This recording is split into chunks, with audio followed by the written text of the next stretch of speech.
မင်္ဂလာပါရှင်ရန်ကုန်ခေတ်တဲ့ channel လေးပြန်လည်ကြိုဆိုလိုက်ပါရှင်ကျမတို့ channel ကလေးနောက်ဆက်တဲ့များကို channel လေးညစာတက်ဆက်ပြီးတော့မှဖြစ်ပါရှင်တရုတ်နိုင်ငံသို့တွားရောက်ခဲ့တဲ့ပြီးခဲ့တဲ့ခီးစဉ်အတွင်းပြခဲ့တဲ့ကတိကိုများနဲ့စီးပွားရေးစစ်ရေးဆိုင်ရာသဘောတူညီချက်များကိုစကောက်စီအုပ်ထားမြောက်လိုက်အနေဖြင့်မြေပြင်တွင်ထိရောက်စွာအကောင့်ထဲမဖော်နိုင်ခဲ့တဲ့နောက်ပိုင်းတရုတ်အစိုးရရဲ့တဘောထားမှာတည်တာစွာပြောင်းလဲလာပြီး၎င်းတို့အပြည့်အစုံဆိုင်ရာရဆိုတရားရုံး ICC ကဖန်ရန်ထုတ်အရေးယူနိုင်ရဲ့အတွက်မိစိန်ပြတဲ့လက္ခဏာများပြသလာပြီးဖြစ်ကြောင်းသိရှိရပါတယ်ဘေဂျင်းခီးစဉ်အတွင်းမှာတရုတ်ဘက်ကတောင်းဆိုခဲ့တဲ့နယ်စပ်တည်ရေးတရုတ်စီမံကိန်းများလှုပ်ဆောင်ရင်းနဲ့လမ်းကြောင်းများပြန်လည်ဖွင့်လှစ်နိုင်ရေးစတဲ့အချက်ချကြတဲ့ကိစ္စရပ်များကိုစကောက်စီဘက်ကတိုးတက်မှုတစုံတရာပြသနိုင်ခြင်းမရှိတဲ့အပြင်စစ်ရေးအရာပါတရုတ်အကျိုးစီးပွားရေးစုံအနေဆုံးရှုံးမှုများဆက်တိုက်ကြုံတွေ့နေရခြင်းကတရုတ်အစိုးရကိုစိတ်ပြတ်မှုအမြင့်ဆုံးစစ်သွင်းရောက်ရှိစေခဲ့ခြင်းဖြစ်ကြောင်းသိရပါတယ်။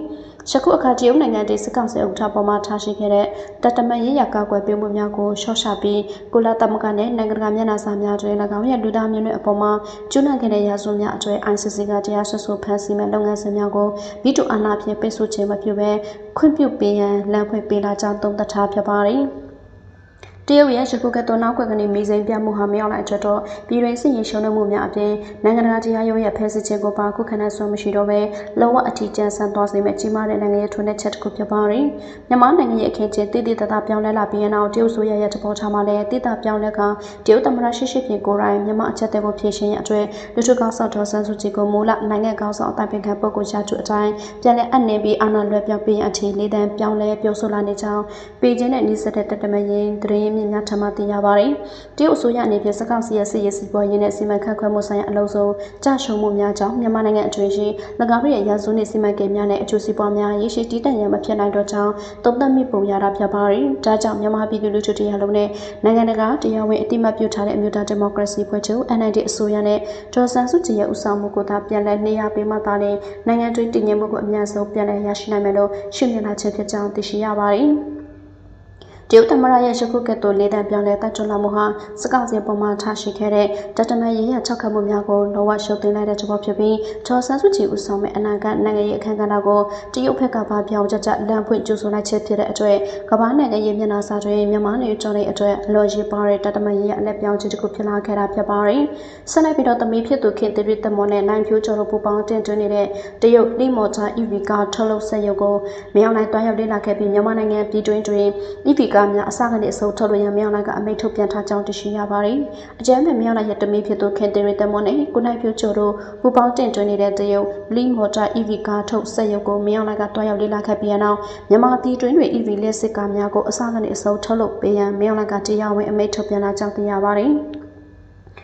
နေပြည်တော်တွင်မြောင်လိုက်အဖွဲ့ရဲ့အုပ်ချုပ်ရေးအစည်းအဝေးတွင်အကြံဖက်မြောင်လိုက်ကထုတ်ခဲ့သောထုတ်ဖော်ပြောဆိုခဲ့ခြင်းဖြစ်ပါတယ်။အကြံဖက်မြောင်လိုက်ကလက်စစ်စွမ်းအင်သုံးမော်တော်ယာဉ် EV ကားများကိုပြည်တွင်း၌ပင်အစကနေအဆုံးထုတ်လုပ်ပြီးရောင်းချနိုင်တဲ့အထိဂျိုးပန်ဆောင်ရွက်သွားကြလို့အကြောင်းလက်စစ်စွမ်းအင်သုံးကုန်တင်ယာဉ်များအများပြည်သူသုံးတည်ယူပို့ဆောင်ရေးယာဉ်များကိုလည်းပြည်တွင်း၌သုံးစွဲနိုင်ရေးဆောင်ရွက်သွားရန်အတွက်အကြောင်း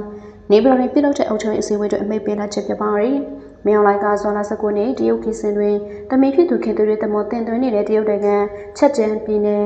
ဟန်ကျိုးမြို့ရှိချက်ကျန်းလိမော်တာ Technology Company Limited ရဲ့ Leap Motor EV ကားထုတ်လုပ်ရေးစက်ရုံတို့တွားရောက်လေ့လာခဲ့ပြီးရန်ကိစင်တွင်တရုတ် Leap Motor EV ကားဈေးမှာစေသက်သာခြင်းအရေးတွေကောင်းမွန်လာခြင်းတို့ကြောင့် Leap Motor EV ကားများကိုမြန်မာပြည်သူများပုံမှုသုံးဆွဲတဲ့နယ်လို့မြောင်လိုက်ကညွှန်ကြားခဲ့ကြောင်းသိရပါတယ်။ရှင်တို့မြောင်လာကတရုတ်ကနေပြန်လာပြီးနောက်ဇွန်လ23ရက်နေ့နေပြည်တော်စည်းဝေးတွင် EV ကားများကိုပြည်တွင်း၌ပင်အစကနေအဆုံးထုတ်လုပ်ရောင်းချရန်ညွှန်ကြားလာခြင်းဖြစ်ပြီးတမီဖြစ်သူတင်သွင်းနေတဲ့ Leap Motor EV ကားများကိုမြန်မာနိုင်ငံတွင်စက်ရုံဆောက်လုပ်ထုတ်လုပ်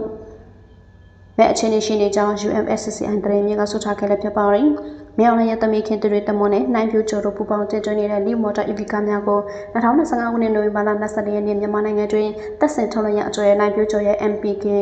ကုမ္ပဏီနဲ့တရုတ်လိမော်တာတို့အကြနာနဲ့မူစာထွန်လာတွေလက်မှတ်ရေးထိုးခဲ့ကြောင်းသိရပါတယ်။ထုတ်ပြန်မြောင်လိုက်သမီးခင်တွေတမွန်နဲ့ကိုနိုင်ဖြူကျော်တို့ပူပေါင်းလုပ်ကိုင်နေတဲ့ကုမ္ပဏီကရန်ကုန်နေပြီးတော့အပါဝင်မြို့ကြီးများတွင် EV ကားအားသွင်းတဲ့ charging station လောက်ပိုက်ခွင့်များလည်းရရှိထားကြောင်းသိရှိရပါတယ်။ ဆက်လက်ပြီးတော့ရခိုင်ရှေ့တန်းတို့ပို့ဆောင်ခံရတဲ့ခမာယာ960မှာအနေဝင်စစ်မှုထပ်တပ်သား3ကိုပြီးရကလည်းတက်ဖြတ်လိုက်ပြီးလို့စစ်တပ်ကတရေအမှာဖြန့်ချီနေတော့လည်းပဲအလင်းဝင်တပ်သား3စုတို့ကိုကောင်းမွန်စွာစောက်ရှောက်ထားကြောင်းသိရှိရပါတယ်။ရခိုင်ရှေ့တန်းတို့ပို့ဆောင်ခံရတဲ့ခမာယာ960မှာအနေဝင်စစ်မှုထပ်တပ်သား3ကိုပြီးရတွေကလည်းတက်ဖြတ်လိုက်ပြီးလို့စစ်တပ်ကတရေအမှာများဖြန့်ချီနေတော့လည်းပဲအလင်းဝင်တပ်သား3စုတို့ကိုကောင်းမွန်စွာစောက်ရှောက်ထားကြောင်းတော်လိုင်းတရေမြစ်ကပြောဆိုထားပါတယ်။မကြသေးမီကလာအကျွေးမကွင်းတိုင်းဗဒံမြို့ရှိအမတ်905အမြောက်တပ်စခန်းကိုကဲမှုဌာနချုပ်အာမတာ905လောက်ခန့်ချင်းတဲ့ရင်ခမရ960မှာတက်စိမှုစစ်မှုထပ်တပ်ကျော်ကိုဦးစစ်မှုထပ်တပ်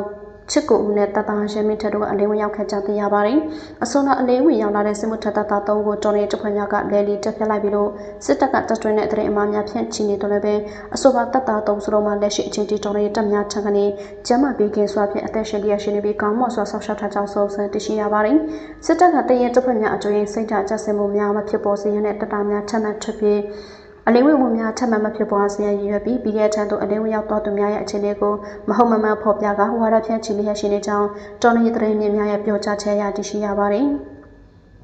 မကွေးနဲ့ရခိုင်အစားအစင်းမြေပြင်များတွင်စစ်တပ်မှတပ်ပြင်းတဲ့အလင်းဝင်မှုများဆက်တိုက်ဖြစ်ပေါ်နေပြီးတပ်သားများတော်နေတပ်ဖွဲ့ဝင်များထံထပ်မံအလင်းဝင်ရောက်မှုမရှိစေရန်သတင်းအမှားများစိတ်ဓာတ်ရည်ရဝါဒဖြန့်ချီမှုများကိုပုံမလုံးဆောင်လာခြင်းဖြစ်ကြောင်းသိရှိရပါတယ်။အလင်းဝင်တပ်သား3ရဲ့တရင်ဖြစ်တဲ့ခမရ962ဟာမူလကရခိုင်ပြည်နယ်ကွာမြို့တွင်အခြေပြုထားတဲ့တရင်ဖြစ်ပြီးအမ်းမြို့အခြေဆိုင်နောက်ပိုင်းတိုင်းစစ်ဌာနချုပ်နာပခမြောက်ခန့်တောင်ကုန်းမြို့အခြေဆိုင်အမှတ်9စစ်စင်ရဲကိုကဲမှုဌာနချုပ်စကခ9အောက်တွင်တာဝန်ထမ်းဆောင်ခဲ့တဲ့တရင်ဖြစ်ကြောင်းသိရှိရပါတယ်။တော်တော်အရခတ်တော်၏ရဲ့ထိုးစစ်များကြောင့်အမ်းမြို့တောင်ကုန်းမြို့နဲ့ကွာမြို့တို့ကိုစစ်ကောင်စီဘက်က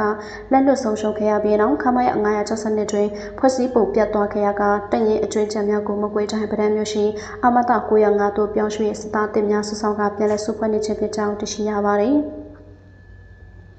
ဆက်လက်ပြီးတော့မြောက်ပြည်အနေနဲ့မင်းလက်ပံနဲ့ဘလူးကြီးရွာတွင်ရွေးတုဆွေးရစစ်တပ်ကအင်အားဖြည့်ရတိုက်ပွဲပြင်းထန်နေပြီးလက်နက်ကြီးကြီးကြတဲ့ပြင်မဲဆောက်ရှိစတဲ့ကြောင့်ယာယီပိတ်ရတယ်ဆိုတဲ့တရေတင်ဆက်ပြမှာဖြစ်ပါရီ။ထိုင်းမြန်မာနယ်စပ်မြောက်ပြည်မြို့နယ်အနေနဲ့ရွေးတုဆွေးရစစ်တပ်နဲ့တော်ရင်ပူပေါင်းတပ်ဖွဲ့များအကြတိုက်ပွဲများပြင်းထန်နေပြီးထိုင်းဘက်အချမ်းသို့လက်နက်ကြီးလက်နက်ငယ်ကြီးများကြားရောက်တဲ့အတွက်နယ်စပ်ရှိစတဲ့ကြောင့်ကိုယာယီပိတ်ထားရကြောင်းထိုင်းစစ်တပ်ကပြောဆိုထားခဲ့တဲ့ဖြစ်ပါရီ။မဲဆောက်မြို့နယ်အတွင်းရှိမက်ကိုကင်းချောင်းတွင်ထိုင်းမြန်မာနယ်စပ်တလျှောက်ဖြစ်ပေါ်နေတဲ့တပ်ဖွဲ့များနဲ့လုံခြုံရေးအခြေအနေကြောင့်စာတင်ကြမှုကိုရပ်ဆိုင်းထားရကြောင်းထိုင်းတော်ဝင်စစ်တပ်ရဲ့ဒုတိယပြောရေးဆိုခွင့်ရှိသူဗိုလ်မှူးကြီးကပြောဆိုထားပါတယ်။လက်ရှိအရွေးအစိုးရစစ်တပ်ဟာမြောက်ရီမြို့တောင်ဘက်ရှိမဲလက်ပံရွာနဲ့ဘလူးကြီးရွာတို့တွင်စစ်ကူလက်နက်ခရိုင်အင်အားအလုံးရင်းဖြစ်တင်ထားပြီးဇွန်လ21ရက်နေ့နဲ့22ရက်နေ့များကကြော်ရီပူပေါင်းချုပ်ဖွဲ့များကိုအပြင်းထန်တွစစ်တပ်ခလျက်ရှိနေကြောင်းသိရှိရပါတယ်။ထို့ကြောင့်အဆိုပါဒေတာများနဲ့လက်မြနဲ့ချင်းဆိုင်ရှိတဲ့ထိုင်းနယ်စပ်အခြေအနေကိုထိုင်းတာဝန်ရှိသူများကအနည်းကစောင့်ကြည့်လျက်ရှိနေကြောင်းသိရပါတယ်။အဆိုပါတိုက်ပွဲများအတွင်းမှာကြီးစံများနဲ့လက်နက်ကြီးစများထိုင်းနိုင်ငံအတွင်းတို့ကြားရောက်ခဲ့တဲ့ပြင်ကျောင်းသားကျောင်းသူများရဲ့ဘေးကင်းလုံခြုံရေးအတွက်မက်ကိုကင်းကျောင်းကိုအရေးပေါ်ချရေးပိတ်ပင်ထားခဲ့ရခြင်းဖြစ်ကြောင်းသိရှိရပါတယ်။